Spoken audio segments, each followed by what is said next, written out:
Okay, wish me luck on this. We'll pray for you. Thank you. The gospel today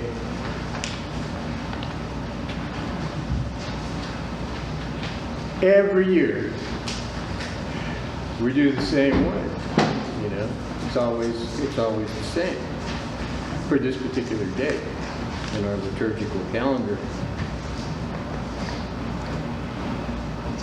And frankly, every year that I look at the gospel for today, I have to revisit how well I understand what's going on with this. Because this is a complex set of verses. And the reason that it's complex, at the beginning part is complex, is because John is talking about things that people don't understand very well. I was talking to someone yesterday about a friend of mine, a guy I've known for a long, long time. I met him at close-knit meetings. Most of you know that I'm in recovery. But I ended up being a sponsor. And but when I first met Dave, he was a surfer. When you say that word in California, that means something, because it's a lifestyle. You know, surfing is a whole nother world. And Dave was immersed in that, and I tell this story, so I'm a lot, and he knows that. I was listening to him at a meeting, and he was sharing about his concern about answering the questions of the universe, the big why. And Dave was a guy who would get drunk and would fall in fires. That's not unusual for people who overindulge. Dave and I went outside and talked. And I told him, I said, Dave, you got no business thinking about that stuff. You know, you just getting sober, you know, put one thing in front of the other, and we talked and sponsored him for 20 years. But when you're dealing with those kinds of issues, you know, I'm a concrete thinker. It kind of goes along with being Native American. And but there's a lot about these verses that are profoundly metaphysical. And metaphysical meaning beyond the physical way of understanding things. Anybody in here ever take a class in statistics? Yes. Did you like it? No. Good. I was kind of afraid I was going to ask that, and people were going to say, "Yeah, I loved it." Statistics was not my favorite class to take, because I need to be able to put images in my mind to formulas and numbers and things like that.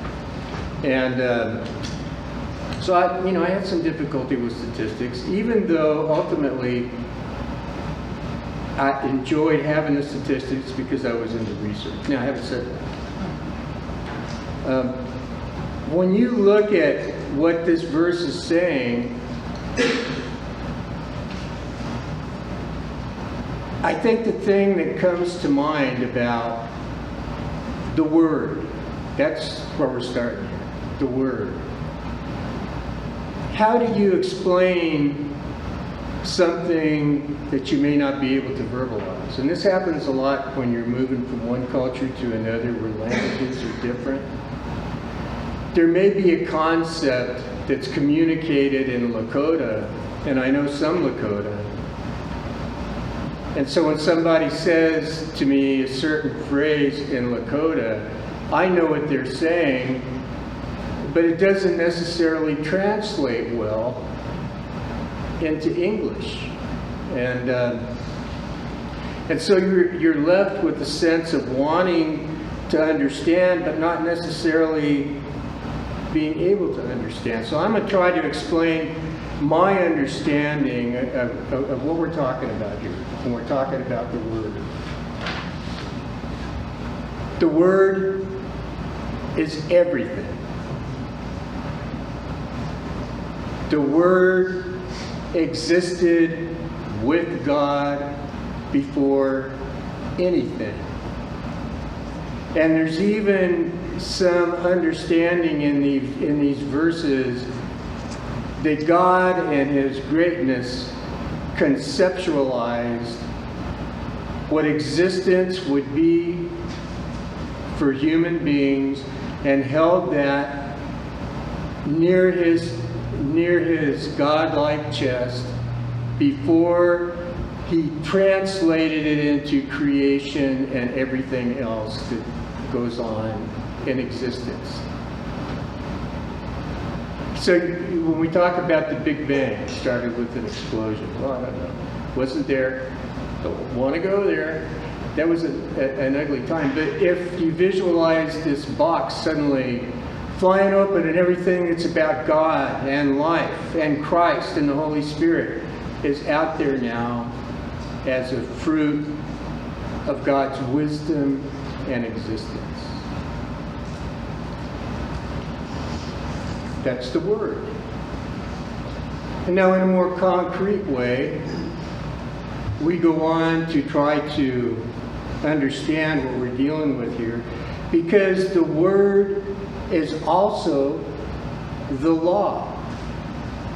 The law was created by God for people.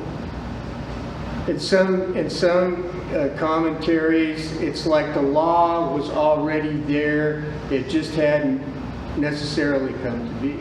But the law was part of that thing that God gave us that is, for the most part, focused on the Jews and their relationship with God.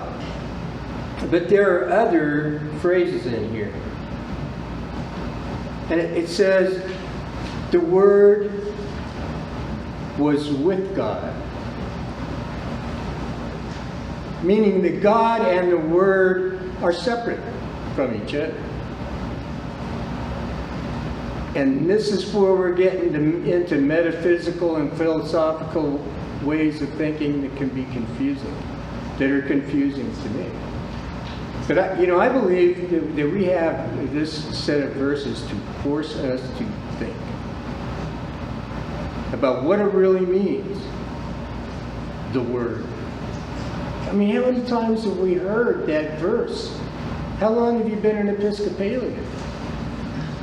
That's how long you've been hearing that verse, folks. A long, long time. Do you understand it better now than you did 40 years ago? I'm saying 40 because I don't want to be that old. But I think understanding our relationship with God is being willing to tackle the hard stuff. Being willing to tackle the idea that God is the Word and separate from it. That creates some internal cognitive dissonance. There's a psychobabble term for you. Cognitive dissonance. And that's a good thing, because when there is cognitive dissonance, that means I'm challenging my own thinking about something. It means I'm challenging my own reactions to something. The Word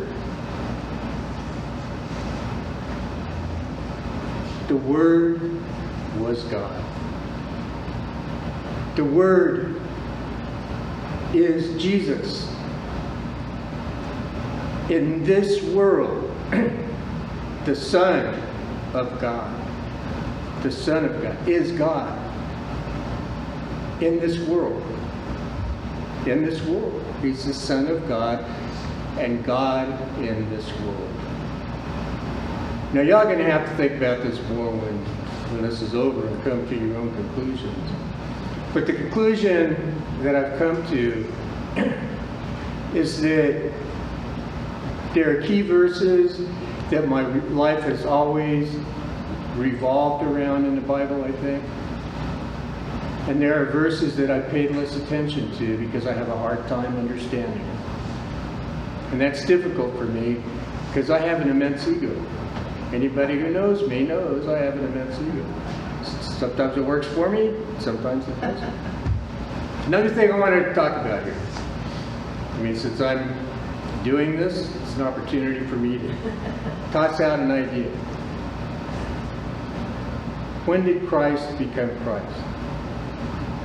When did Jesus become Christ? And I'll tell you what I mean by that.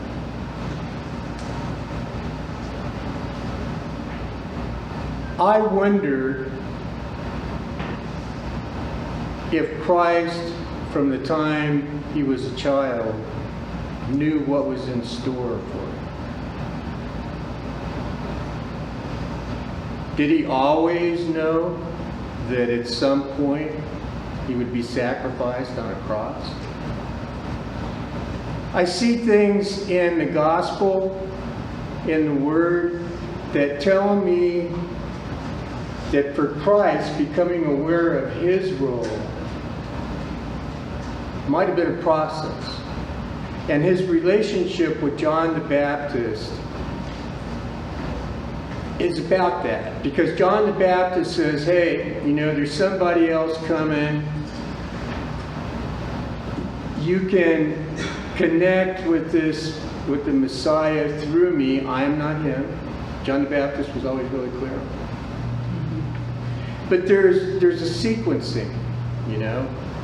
I'm here now, and then Jesus will come. When did Jesus really know what was in store for him? Because we take up the life of Jesus really when he was 30 years old. What happened all that time?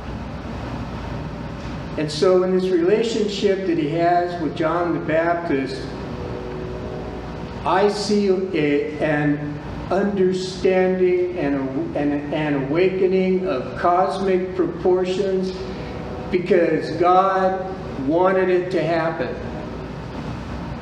And it was the right time for Christ to know who he is, who he was, who he still is.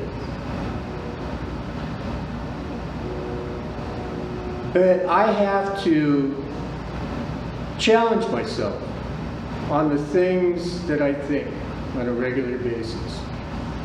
Because I don't like to change. I don't want to change. You know, at all. I don't even want to turn my blinker on if I don't want to. I have a problem with authority, okay? But here's an opportunity for us to really begin to delve into what we believe and to continue to challenge that so that our belief in God evolves. Dear God in heaven, I hope we evolve. Amen. Amen. Amen.